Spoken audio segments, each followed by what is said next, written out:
E eu estou de volta aqui, tendo ao meu lado o Cabo Daciolo, que na verdade é sargento, mas ficou conhecido como Cabo Daciolo, foi candidato a presidente da República na última eleição, não ganhou, mas fez um barulho danado, viu, Cabo? Bom dia, prazer tê-lo aqui no programa. Bom dia, glória a Deus. Glória a Deus. Tudo para a honra e glória do Senhor Jesus. Foi feito um barulho, sim.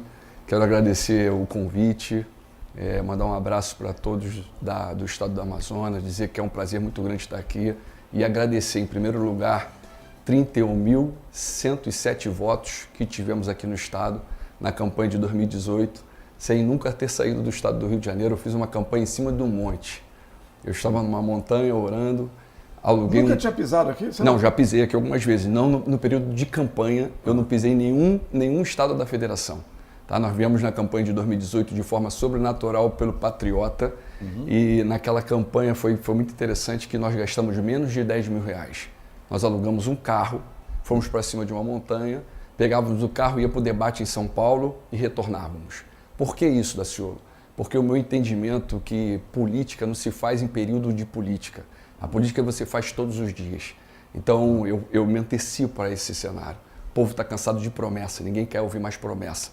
E um dos propósitos de eu estar aqui hoje, aqui no estado do Amazonas, é justamente para isso, para conhecer a minha nação e poder falar com autoridade ao povo brasileiro, em nome de Senhor Jesus, no futuro próximo, como pré-candidato à presidência em 2026. Você não está vendo assim um campo muito encharcado, não? Quem joga futebol, você deve bater uma bolinha, vascaíno, deve bater uma peladinha final de semana. Tem um ditado aqui que diz: campo encharcado não se joga. Você vai jogar nesse campo encharcado aí? Olha, na adversidade é o melhor momento para jogar. Nós temos que estar pronto como um jogador para o técnico chamar e você entrar em campo. Eu tenho como meu técnico a população brasileira. Eu quero que me chame para entrar em campo e poder mostrar e quebrar essa polarização. Esse papo de esquerda e direita é uma grande mentira. Só que tem um cenário: ninguém governa sozinho. Não tem como. E aí, porque é o grande motivo de estar aqui, Daciolo? É justamente de montar um time, uma estrutura, pessoas que estão ali com a mesma linha de raciocínio, que querem um bem ao próximo, identificar essas pessoas em todo o território nacional. E o meu propósito hoje é estar aqui na Amazônia, identificar o cenário político local, visualizar os políticos que sempre foram explorados aqui, porque é assim que funciona a política. Os políticos, eles fazem a legenda, preparam tudo para fazer os seus candidatos. E, infelizmente, aqueles que estavam ali, que têm uma boa votação, que depois de ser usado no cenário político, são esquecidos, são largados. E eu quero essas pessoas. Eu quero angariar essas pessoas por todo o território nacional. Hoje eu quero identificar essas pessoas aqui no estado do Amazonas e fazer um convite de antemão para uma reunião que nós vamos ter no dia 19, no Hotel da Vinci, às 10 horas da manhã. Eu quero convidar essas pessoas. Você vai ficar a semana toda então aqui? Eu fico essa semana, vou agora terça-feira, na sexta-feira eu volto para o Rio de Janeiro, porque eu tenho uma atividade lá sábado e domingo. Terça-feira eu estou de volta aqui. Bom, nós temos na Constituição brasileira poderes independentes, né? São harmônicos, mas cada um tem a sua vida própria. O Supremo, o Congresso, o Judiciário, o Congresso e o Executivo. Como presidente da República, se você estivesse lá agora na cadeira do Lula, se você tivesse sido eleito na última eleição, Daciolo, o que você ia fazer para resolver essa crise aí com o Supremo Tribunal Federal, vivendo uma crise de credibilidade, esse escândalo que envolve ministros, que envolve gente graúda, enfim, como é que você ia se comportar aí, mediando essa confusão?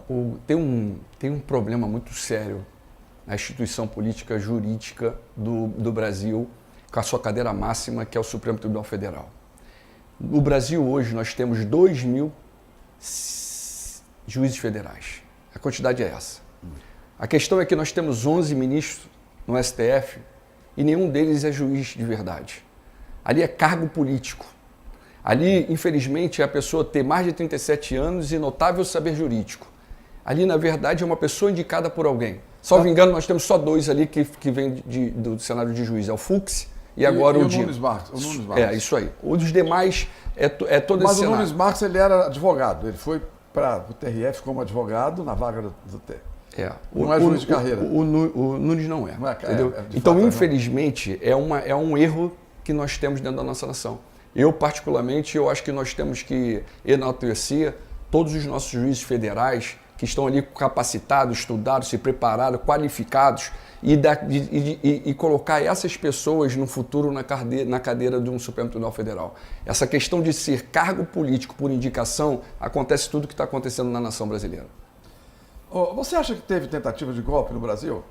Olha, o cenário ele é bem delicado, tá? Eu venho de luta de classe, tá bom? Se você for ver a história do Brasil, o tempo todo, a independência do Brasil, ela sai da monarquia para a república com o melhor amigo dele, de Dom Pedro, que é o Marechal Deodoro da Fonseca, entrando num cenário que colocaram como se fosse um golpe, mas o próprio Deodoro caiu numa armadilha dos amigos. E infelizmente essa é a história do povo brasileiro. A questão é que nós somos ainda subordinados ao imperialismo norte-americano e chinês, e tanto o grupo da esquerda quanto o grupo da direita, elas cumprem ordens externas.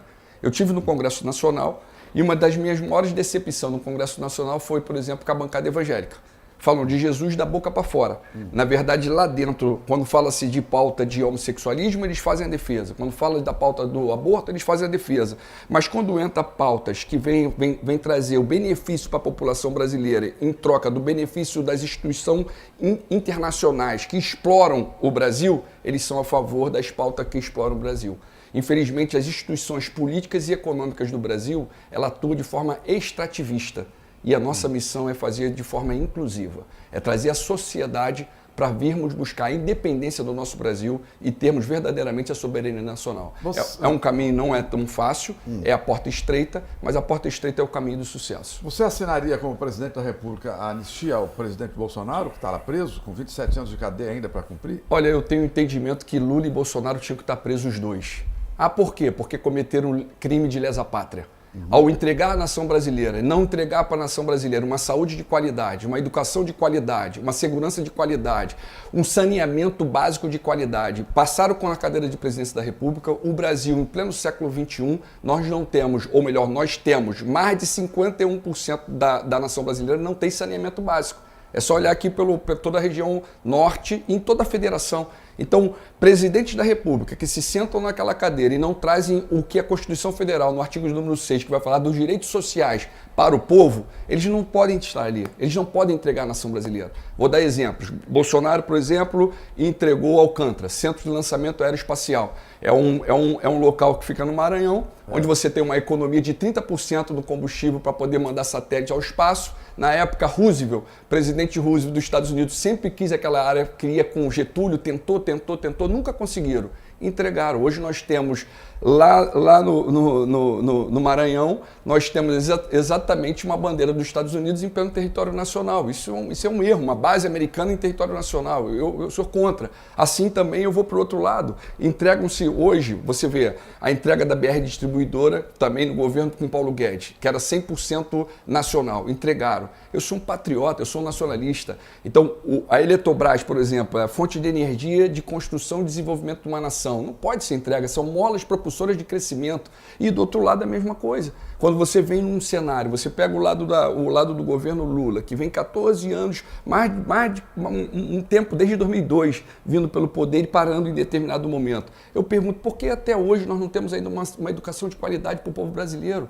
No nosso tempo, o irmão pegou isso, eu peguei isso, mas nossos pais mais ainda. Todo mundo, o filho do porteiro estudava com o filho do senador. Estava todo mundo junto, nós temos que dar uma educação de qualidade para todos. O hospital público tem que ser, eu botei essa proposta, vou falar aqui agora, nesse período que eu fiquei como deputado federal. Era o seguinte, meus filhos, minha geração, até a quarta, sexta, 10ª geração, deve estudar em colégio público e hospital público. Aí nós vamos ter hospital de qualidade para todo mundo.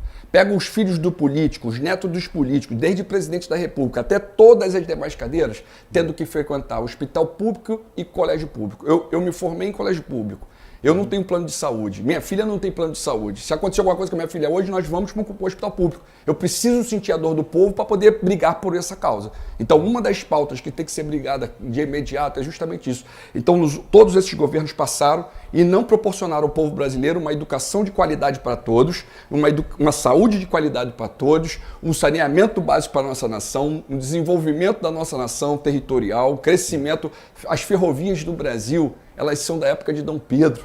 Então, nós nunca investimos em ferrovia. Ontem eu saí daquela entrevista que nós estávamos juntos ontem, eu peguei um engarrafamento para eu conseguir chegar da onde nós estávamos da entrevista até o hotel que eu estava, meu irmão. Você está em que hotel? Eu estou no Tropical. Eu estou no Tropical. Tem que atravessar a cidade. Irmãozão, parecia até que eu estava em São Paulo ou no Rio. Nem andava. Aí eu falo assim, cadê a mobilidade urbana? O que estão fazendo pelo povo? Sabem cobrar muitos impostos. Tira tudo do povo, mas não acrescenta os impostos que é dado para o povo. O governo é assim, ele não faz economia. Ele vai lá, estoura o caixa. Toda vez que ele estoura o caixa, e sempre estoura, ele vai lá e busca no bolso da gente, tirando mais dinheiro da gente, criando mais imposto para poder penalizar. O empresariado brasileiro, o povo brasileiro que sustenta essa corrupção toda, essa torneira aberta, escancarada aí, e corrupção, né? Sabe uma coisa que eu preciso falar aqui com o povo? Agora eu vou olhar direto para a câmera. Ouçam isso aqui que eu vou dizer aqui, ó. Eu fiquei de 2015 até 2018 como deputado federal. Eu não quis permanecer ali, porque o que eu identifiquei ali é que existe, com raras exceções, pessoas que querem fazer algo pelo povo. Mas a sua grande maioria, o que nós temos ali é uma grande quadrilha, matando o nosso povo. E o que se coloca em votação, em pauta naquele Congresso Nacional, não é para benefício do povo. Toda terça-feira tem o Colégio de Líderes, é uma mesa retangular, onde senta todos os partidos lá, de esquerda e de direita, e eles vão atender o mercado internacional. São medidas provisórias que se votam no Brasil, então são ordens externas, então é o executivo executando e legislando ordem externa. O Brasil ainda é colônia. Esse papo de esquerda e direita, enquanto você está brigando por Lula e Bolsonaro, a família estão brigando, está tendo guerra, fizeram a polarização, isso é dividir para conquistar. Tem uma passagem bíblica que fala isso. Jesus, em determinado momento, ele tinha um camarada que era mudo, e aí Jesus chega, vai expulso aquele espírito, e aí aquele garoto volta a falar. E aí os fariseus chegam e falam assim, ó, é por Beelzebu que ele expulsa demônios. E aí Jesus falou, não, filho, se é por Beelzebu que eu expulso o demônio, então por quem expulsa o filho de vocês? Um reino dividido deixará de existir. Então o que está acontecendo é que as pessoas estão tentando dividir o Brasil, botando contenda, e essas pessoas são ordens externas. Eu estou falando dos Estados Unidos e da China. São as duas grandes potências mundiais que exploram o povo brasileiro, comprando a política nacional. E em todo o território nacional, tá? Tem aqui nesse estado também pessoas compradas entregando a nação. Isso tem em todo o território nacional. Então é a política do extrativismo, não é deixar para o povo. Tu imagina se o nióbio que está aqui nessa terra aqui, que é 97% do nióbio do mundo, está aqui concentrado, estivesse concentrado por benefício do povo da Amazonas. Como é que seria diferente? Entendeu? Aí muda tudo. Eu vou esperar você lançar a sua candidatura, certamente vai voltar aqui, porque aqui tem uma fatia importante do eleitorado brasileiro, e para a gente poder conversar mais, jamais em cima de uma proposta de governo, para que você possa apresentar os seus planos para o povo amazonense. Olha, eu agradeço o carinho, essa oportunidade, mas eu quero chamar a atenção a algo aqui que é importantíssimo. Volto a dizer, ninguém governa sozinho. Conheci pessoas aqui maravilhosas. Essa reunião do dia 19, eu gostaria muito com a presença do irmão lá, justamente para poder... Dia 19 no Hotel da Vinci. Às 10 horas da manhã. Às 10 horas da manhã. Eu tô aqui agora, nesse exato momento, no maior estado da federação. Estamos falando de um... Mais rico. E um maior também. É 1 milhão e 500, mais de 1 milhão e 500 quilômetros quadrados. Então eu tenho que fazer a base de sustentação de um governo, a esfera presidenciável por aqui. E nós estamos construindo isso aqui. Então eu quero convidar todos aqueles que têm vocação política, todos aqueles que têm um desejo no cenário político de transformação, de mudança, todos aqueles que se sentiram traídos pela política local, que venham para esse cenário do que nós estamos construindo. Queremos construir algo novo junto com você, em nome do Senhor Jesus. A tua presença é importantíssima. Carlos Daciolo, muito obrigado pela sua presença e glória a Deus. Glória a Deus. Amo vocês e muito obrigado pelo carinho, pela atenção, pelas orações e pelos 31.107 votos que foram dados por Cabo Daciolo. Amo vocês. Paz. Glória a Deus. Glória a Deus. São 8h20, vamos fazer um intervalo rápido e voltamos daqui a pouco. Até já.